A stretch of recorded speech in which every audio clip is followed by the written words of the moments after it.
Hi guys, it's Maria Bullock here, and I'm here to share with you my hypothesis that video gaming causes attention problems in school-aged children and can harm developing social skills. Now, as we move to the first slide, we'll talk a little bit about attention problems in school and why this is such a big issue. So, the number of students with attention problems in schools has been continually growing over the last 10 to 15 years. And as of right now, approximately 11% of school-aged children have been diagnosed with some form of attention problem, whether it be ADHD, ADD, and these are things like attention deficit hyperactivity disorder and attention deficit disorder. And with these, children are having trouble paying attention in school, and most of the time are not focused on what they're supposed to be doing. So if we ask the question, what is causing these rapidly growing numbers, there are a bunch of different solutions that we could look for because there's not exactly one thing that's for sure been proven. However, one thing that has shown a very strong linkage between these attention problems is video games. Video games and attention problems in schools have been linked through many studies over the past 5-10 years. Moving to the next slide, we'll talk about the video games and attention problems that are arising. So, children who play more than 2 hours of video games every day are 67% more likely to have attention-related problems in schools. So that number is huge.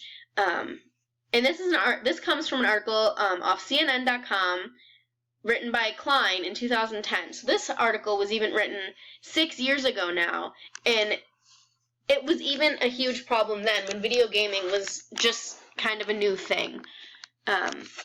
So with these growing number of children with these problems, it all correlates back to the amount of time they're spent playing it as well. And it doesn't matter the type of video game, that's been looked into and there have been studies done too, but they all come out equal, whether they be violent video games, educational video games, or just fun like multiplayer video games that you can play with your friends. And even the children who played the educational video games for extended periods of time are still showing staggered attention spans. So this means even websites like ABC Mouse, which some of you may have heard of, which is a developmental website for kids kindergarten through 3rd grade. It helps them learn their ABCs, learn how to count, and it even teaches some multiplication early division facts.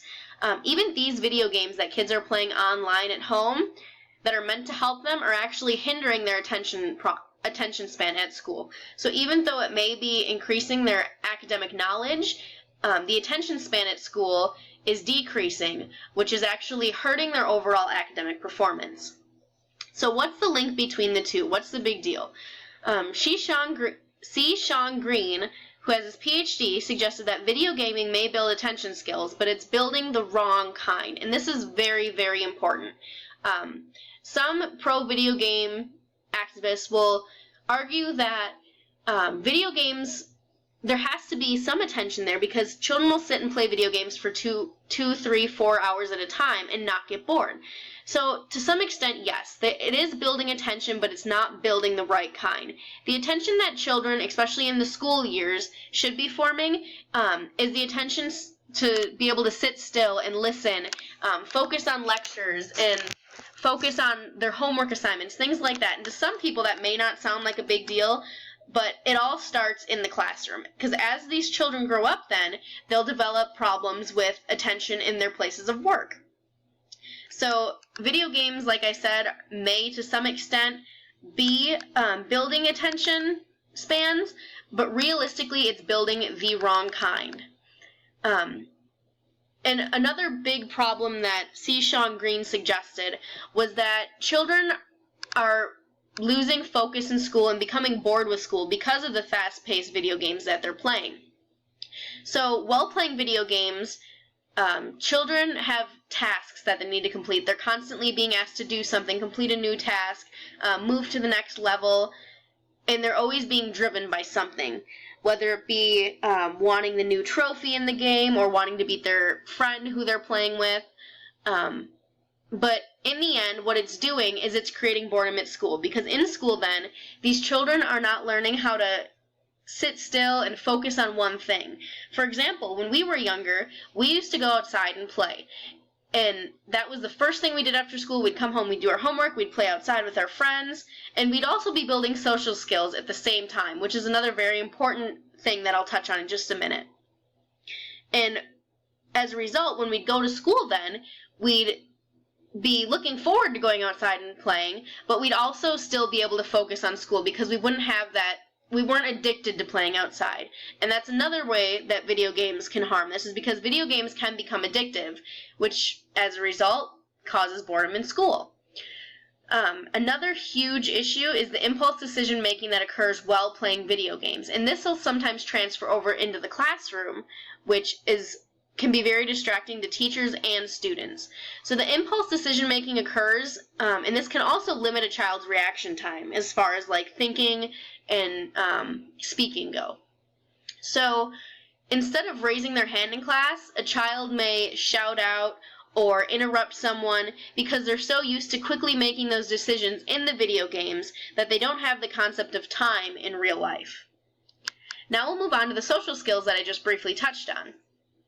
This is another huge issue. It also can hinder academic performance because without these social skills, you don't know how to communicate in a classroom or in the real world, which can be a big problem. So, another study suggested that the problem is that all screen time means time not spent doing other things more valuable for development, including interaction with family and friends. And I don't know about you, but when I was younger, like I mentioned, I'd play outside with my friends, we'd come in, we'd eat dinner as a family, we'd talk about how our day was.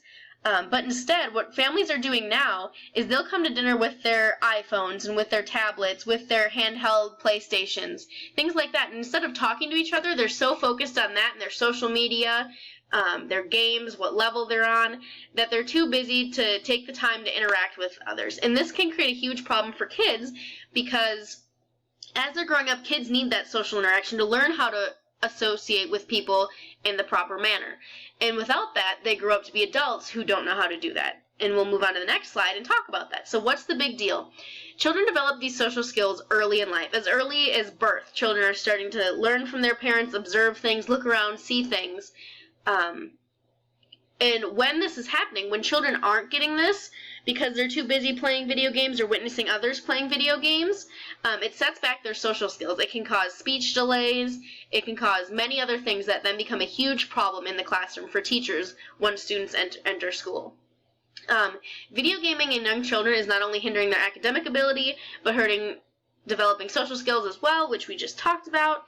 And children are more likely to spend time playing video games online than interacting with their peers now, which is actually a huge, huge problem. I cannot stress that enough, how important it is that these children are developing their social skills on time when they need to be, but video games are not allowing children to do so.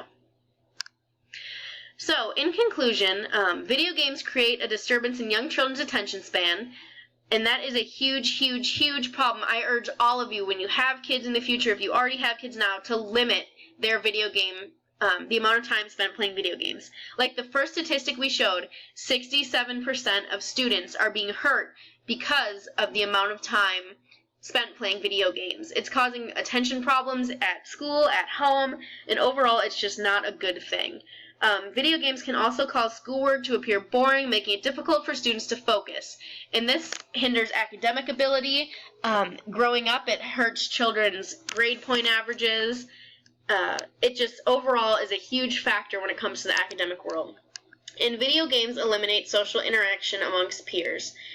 And if you don't know how to interact, if you don't build those skills when you're young, it's going to follow you up to your adult life. It's going to really hurt you as a person as you get older if you don't know how to communicate with those people around you. So, in conclusion, I guess I would strongly urge you to continue looking into this if you have any other questions. And definitely limit your screen time, your siblings' screen time, your own children's screen time. Even talk to your parents when you go home about limiting their screen time. Because all of these young people who are growing up in today's generation, the next generation growing up, is going to be built off of this video game, internet lifestyle where they're going to have these problems. Attention spans are going to continue to dwindle in schools. And the only way to help this is by limiting the amount of time children spend looking at a screen. Thanks for watching. I look forward to seeing all your videos, and I hope you enjoyed.